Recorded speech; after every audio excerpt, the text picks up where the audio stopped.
அன்று ஒரு காலத்துல அந்த வெள்ளக்கார ஆட்சியில அன்னை காளி உருவான வரலாறை கேளுங்களே.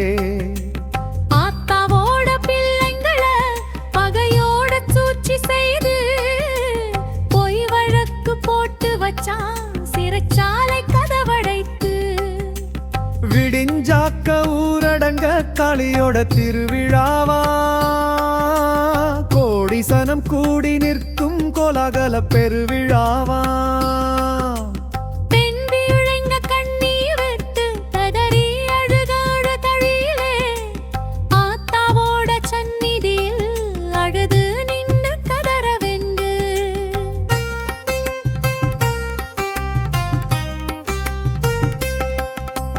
கண்ணீரு பூமி தொட்டு காளியவள் கால் நனைய, கற்பூர சட்டியிலே கடுகறுத்து ஆத்தா எழுந்தா. உடனே புறப்பட்டாளா உக்கிரமாய் வேகம் கொண்டு, புயலை போல சீறி வாரா புண்ணியவதி காளியாத்தா.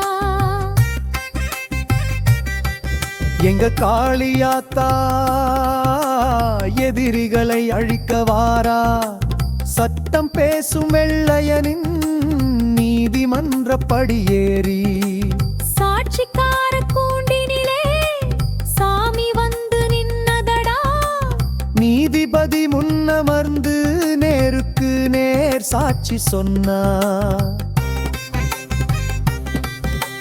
நீதியையே நிலைநாட்ட வெற்றி விழி காட்டி நின்றாள், பொய் வழக்கை உடைத்தெறிந்து பிள்ளைங்களை மீட்டவளா.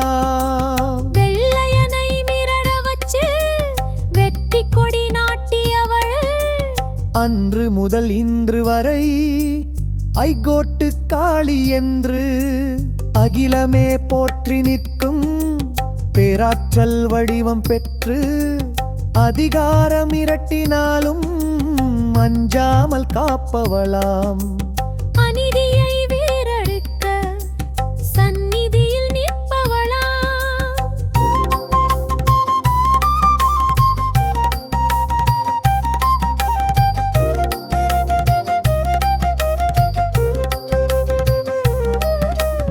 இரும்பு சிறக்கதவுகளை தன் பார்வையாலே உடைத்தவளாம்.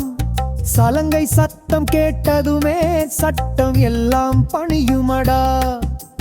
சன்னியில் வந்து நின்றா சங்கடங்கள் ஓடுமடா. பொய் வழக்கை வேறறுத்து புன்னகையோடு நின்றவளாம்.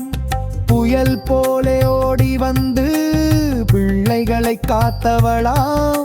எங்க ஐகோட்டு காளி பேரை சொன்னா ஆகாசமே அதிருமடா.